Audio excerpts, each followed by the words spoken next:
Dear students, good morning. Welcome to online class. Today I am going to tell you some rules of using conjunction. In the previous video I taught you about various conjunctions and their Hindi. Here I am telling you some important rule of conjunction. The first conjunction as well as की हिंदी होती है के साथ साथ। तो इसको example में देखेंगे के साथ साथ को किस तरीके से यूज किया गया कंजंक्शन को। I need my parents as well as my teachers. अब यहाँ पर एज वेल एज जो लिखा गया है इसका मतलब के साथ साथ मुझे अपने गुरुजनों के साथ साथ माता पिता की भी ज़रूरत है। आई नीड माई पेरेंट्स, मुझे अपने माता पिता की ज़रूरत है। As well as my teachers, मेरे गुरुजनों के साथ साथ। तो के साथ साथ की अंग्रेजी एज वेल एज से बना दिया गया है। इसको जैसे अलग अलग किया जाए तो आई need my parents, I need my teachers, और इन दोनों ही सेंटेंसेस को कंबाइन कर दिया गया एज वेल एज। अब देखिए एज और सेंस इन दोनों का अर्थ मैंने बताया कि चूँकि होता है, और इसका एडवर्ब क्लॉज ऑफ रीजन में भी बता चुके हैं।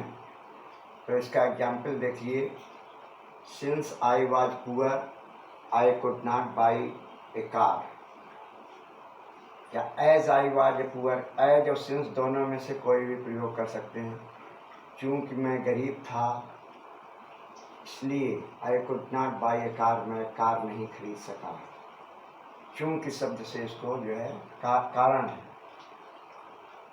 कार क्यों नहीं खरीद सका, चूँकि मैं गरीब था। तो इस वजह से जो है यहाँ पर सिंस का प्रयोग रीजन को शो करने के लिए चूँकि इसका अर्थ होता है। एज सून एज ये टाइम को शो करता है, और इसका अर्थ होता है ज्यों ही में ऐसा होता है एक एक्शन पूरा होते होते दूसरा एक्शन शुरू हो जाता है।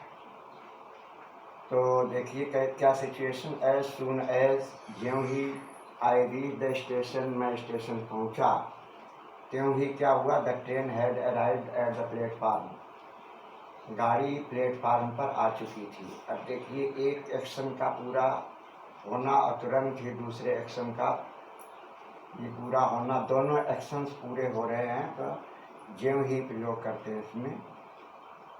एज सून एज माने ज्यों ही। और इसी सेंटेंस को नो सूनर जब बनाते हैं, नो सूनर में वर्ड ऑर्डर क्या होता है, एज सून एज वाले सेंटेंस में कामा लगा करके अगला क्लास जोड़ दिया गया, लेकिन नो सूनर वाले सेंटेंस में देन से पेयर के रूप में आता है। देन का प्रयोग नो सूनर था, नो सूनर देन। कैसे करते हैं इसको, बात अर्थ एक है, दोनों का अर्थ एक है, लेकिन वर्ड ऑर्डर थोड़ा अलग हटकर होता है, इसको ध्यान देने की ज़रूरत है।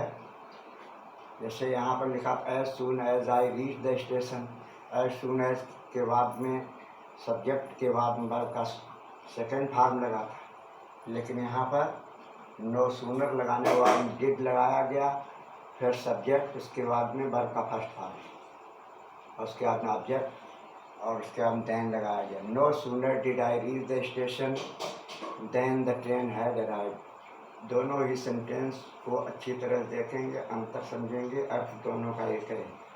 ज्यों ही मैं स्टेशन पहुंचा गाड़ी आ चुकी थी। दो और ऑल दो इन दोनों का भी एक ही अर्थ है। Adverb clause of showing contrast में आता है, विरोध बताता है। दो और ऑल दो यद्यपि होता है, और फिर भी के अंग्रेजी के लिए मॉडर्न इंग्लिश में कामा का प्रयोग हुआ। वैसे एट का प्रयोग करते थे, अब यह कामा का प्रयोग कर देते हैं। अब देखिए इसमें दो ही इज पुअर, यद्यपि जो निर्धन है, ही इज़ हैप्पी, फिर भी वो खुश है। फिर भी की अंग्रेजी कामा से बना दी गई। चाहे इसको आल्दो से कर देते, आल्दो ही इज पुअर, तो दोनों से दोनों चीज़ें कंट्रास्ट वाली हैं। गरीब है फिर भी प्रसन्न है, तो इन दोनों बातों में विरोधाभास है। तो भास होने पर दो और आल्दो का प्रयोग करते हैं। इफ़ और अनलेस ये शर्त सूचक हैं adverb clause of showing condition में, तो इफ का प्रयोग अफर्मेटिव कंडीशन में होता है, यदि होता है, अगर होता है, और अनलेस का प्रयोग निगेटिव कंडीशन यदि नहीं या अगर नहीं। और अफर्मेटिव सेंटेंस में इफ के साथ में सब्जेक्ट के बाद में टेंस के हिसाब से मेन वर्ब का फर्स्ट फॉर्म अगर प्रेजेंट टेंस में है, लेकिन अनलेस वाले सेंटेंस में क्या होता है, केवल इसका निगेटिव में ही यूज होता है और दोनों ही इसमें क्लास निगेटिव में होते हैं। वैसे इफ और अनलेस में समानता है, दोनों का अर्थ यदि होता है, लेकिन इसमें अगर नॉट लगा हुआ है तो इफ आएगा और नॉट नहीं लगा है तो अनलेस आएगा।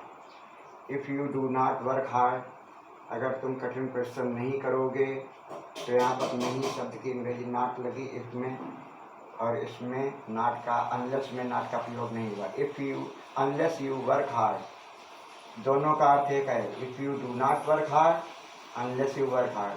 अंतर क्या है, अनलेस वाले सेंटेंस में नॉट का प्रयोग नहीं हुआ है और इस वाले सेंटेंस में नॉट का प्रयोग हुआ।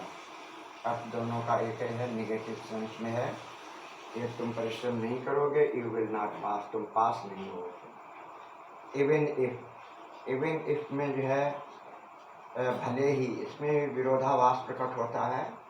I will go even if you forbid, मैं जाऊंगा भले ही तुम मुझे मना करो, इसका अर्थ होता है भले ही। और एज इफ माने मानो। He behaves as if he has not met me before, वो मुझसे ऐसे व्यवहार करता है जैसे वो मुझसे पहले कभी न मिला हो, मानो वो मुझसे पहले न मिला हो।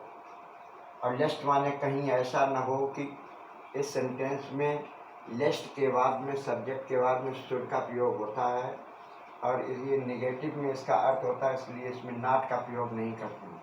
अगर नॉट का प्रयोग दिया है तो उसको नॉट को हटाना पड़ता है और वो सेंटेंस गलत हो जाता है। वॉक केयरफुली, संभल कर चलिए। लेस्ट यू शुड फॉल, कहीं ऐसा न हो कि तुम गिर पड़ो। तो न हो, कहीं ऐसा न हो, वाक्य निगेटिव सेंस में है लेकिन नॉट का प्रयोग नहीं हुआ। लेस्ट अपने आप में निगेटिव सेंस देता है। आगे अदरवाइज माने अन्यथा होता है, तो अन्यथा या नहीं तो।